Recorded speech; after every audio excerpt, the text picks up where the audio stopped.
हे everyone, मैं हूं Anam. Welcome to my channel. आज की वीडियो में मैं डिस्कस करूंगी क्लास 9 की बुक बीहाइव का lesson number 2, the sound of music part 2, the shehnai of Bismillah Khan. So title से ही आप समझ गए हैं कि ये चैप्टर है उस्ताद बिस्मिल्लाह खान, जो कि एक शहनाई प्लेयर थे। बहुत ही फेमस शहनाई प्लेयर, बहुत ही बड़े शहनाई प्लेयर थे। उनका जन्म हुआ था 1916 में एक म्यूजिशियंस की फैमिली में।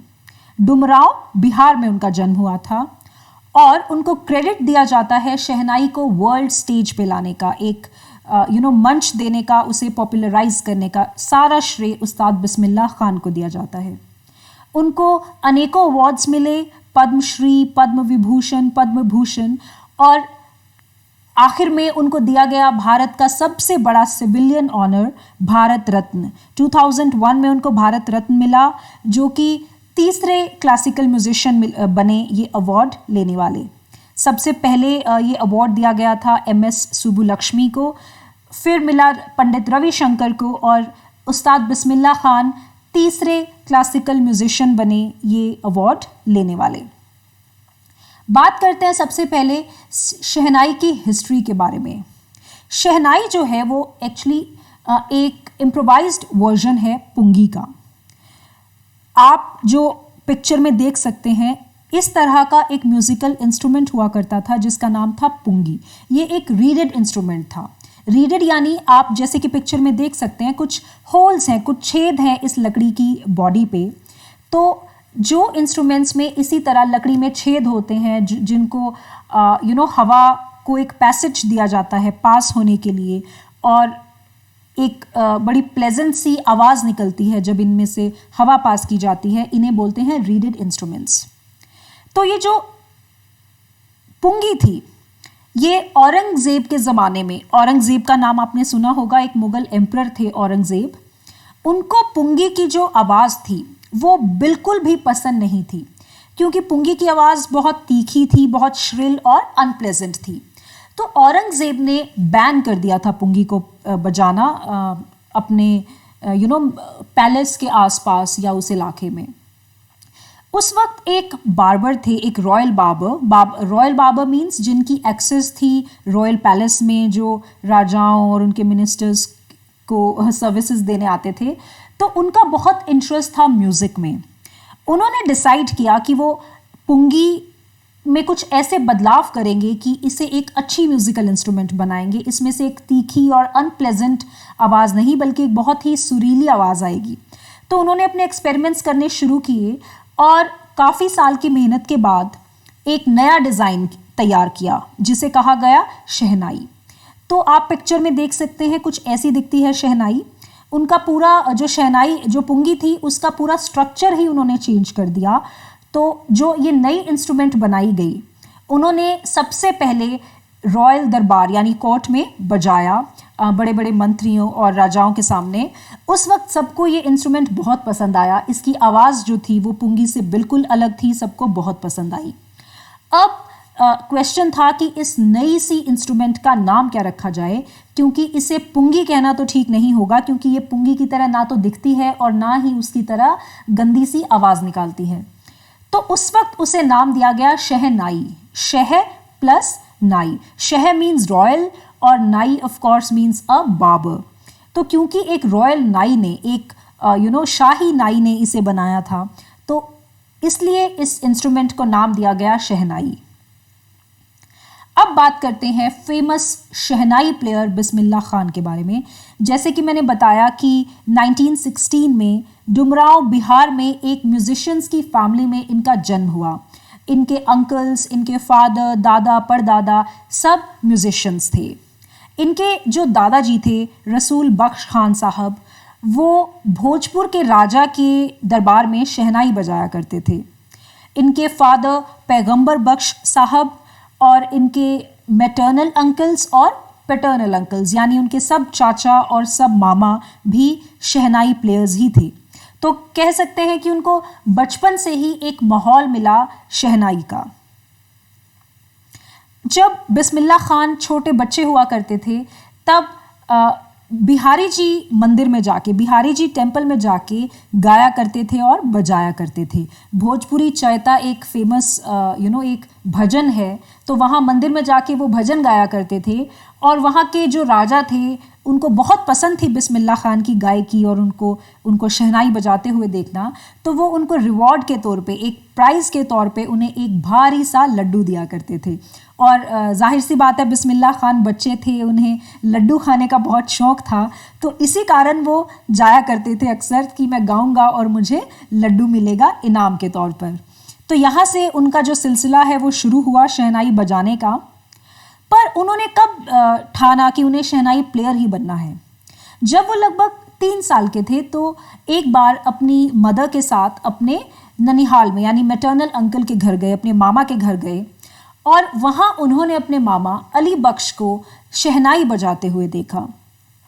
बिस्मिल्लाह खान को उनकी शहनाई बजाना इतना पसंद आया कि वो घंटों तक उनके पास बैठ के उनको रियाज़ करते हुए देखा करते थे, उनको प्रैक्टिस करते हुए देखा करते थे और उनकी शहनाई सुना करते थे। और यही वो वक्त था जब शहनाई के लिए उनके मन में इंटरेस्ट जगा। और जब वो 5 साल के हुए तब उन्होंने प्रॉपरली शहनाई बजाना, क्लासिकल म्यूज़िक बजाना सीखना शुरू कर दिया था।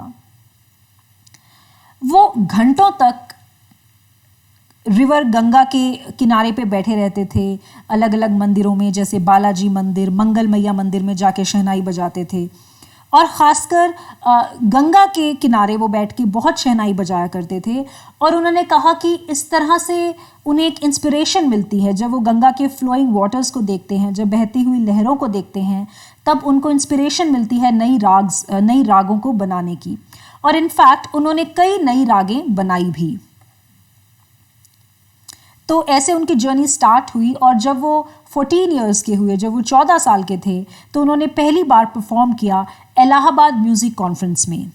और वहाँ आए हुए थे उस्ताद फैयज़ खान, जो उस वक्त के एक बहुत मशहूर क्लासिकल म्यूज़िशियन हुआ करते थे। उन्होंने बिस्मिल्लाह खान के टैलेंट को देखा और उसकी काफ़ी तारीफ़ की। तो इस तरह से उनका स्टेज का जो सफ़र था वो शुरू हुआ। और उनको जो एक बड़ा मौका मिला, जो बिग ब्रेक मिला, एक इम्पॉर्टेंट क्वेश्चन है ये, how did he get his big break? तो वो मिला 1938 में, जब ऑल इंडिया रेडियो की लखनऊ में शुरुआत हुई। तो बिस्मिल्लाह खान ने ऑल इंडिया रेडियो में गाना शुरू किया। वो फ्रीक्वेंटली गाते थे और उनको काफ़ी पहचान मिली। लोगों ने उनकी शहनाई बजाना, उनकी कला को सराहा, उसको अप्रिशिएट करा। और बिस्मिल्लाह खान को रिकग्निशन मिली, पहचान मिली। वहाँ से एक बड़े स्तर पे, एक बड़े लेवल पे जो पहचान मिली वो उनको मिली ऑल इंडिया रेडियो से। एक हिस्टोरिकल डे भी है उनके नाम, एक ऐतिहासिक डे, जब 15 अगस्त 1947 को इंडिया को आज़ादी मिली। तो रेड फोर्ट यानी कि लाल किले से पंडित जवाहरलाल नेहरू, जो कि भारत के फर्स्ट प्राइम मिनिस्टर बने, उनके first ever speech after independent India, उसके बाद बिस्मिल्लाह खान को शहनाई बजाने का मौका मिला वहाँ से, रेड फोर्ट से, 15 अगस्त को। तो ये भी एक बड़ी बात थी बिस्मिल्लाह खान के लिए कि भारत के आज़ाद होने की खुशी में उन्होंने इसकी शुरुआत शहनाई बजा के की, वो भी रेड फोर्ट से, जो कि पूरे नेशन ने सुना। उनकी फर्स्ट फॉरेन परफॉर्मेंस, यानी विदेश में जाके उन्होंने सबसे पहले परफॉर्म किया अफ़गानिस्तान में। और वहाँ के राजा, अफ़गानिस्तान के राजा को उनकी परफॉर्मेंस इतनी पसंद आई कि उन्होंने बिस्मिल्लाह खान को बहुत सारे कीमती गिफ्ट्स दिए और उनकी तारीफ़ की। बिस्मिल्लाह खान ने 2 फिल्म्स के लिए भी म्यूज़िक कंपोज़ किया, जिसमें से एक हिंदी फिल्म थी जिसका टाइटल था गूंज उठी शहनाई, जिसे डायरेक्ट किया था डायरेक्टर विजय भट्ट ने। और एक फिल्म थी कन्नड़ लैंग्वेज में जिसका नाम था सनाधि अपन्ना, जिसे डायरेक्ट किया था विक्रम श्रीनिवास ने। तो दोनों ही फिल्मों का म्यूज़िक बहुत ज़्यादा पॉपुलर हुआ, दोनों ही फिल्म्स के म्यूज़िक को बहुत सक्सेस मिली, बहुत लोगों ने पसंद किया।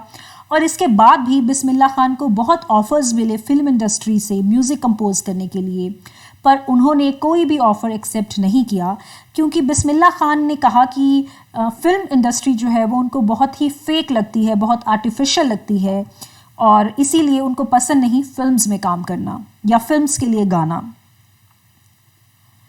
अचीवमेंट्स तो बहुत सारी अचीवमेंट्स हैं बिस्मिल्लाह खान की। जैसे कि मैंने बताया कि बिस्मिल्लाह खान एक पहले आर्टिस्ट थे, फर्स्ट इंडियन आर्टिस्ट जिन्होंने परफॉर्म किया Lincoln centre hall, United states of America में। उनको बहुत सारे नेशनल अवार्ड्स दिए गए, जैसे कि पद्मश्री, पद्म भूषण, पद्म विभूषण और आखिर में इंडिया का सबसे बड़ा सिविलियन ऑनर उन्हें दिया गया भारत रत्न 2001 में। बिस्मिल्लाह खान पूरे वर्ल्ड में ट्रैवल करते थे। वो दुनिया के कोने कोने में उन्होंने अपनी परफॉर्मेंसेस दी, पर वो अपने जन्म स्थान, अपनी मदरलैंड डुमरांव और बनारस से बहुत ही ज़्यादा इमोशनली अटैच्ड थे। वो उस जगह से दूर नहीं रह सकते थे। उन्हें ऑफ़र्स भी मिले, कई जगह से ऑफ़र्स मिले।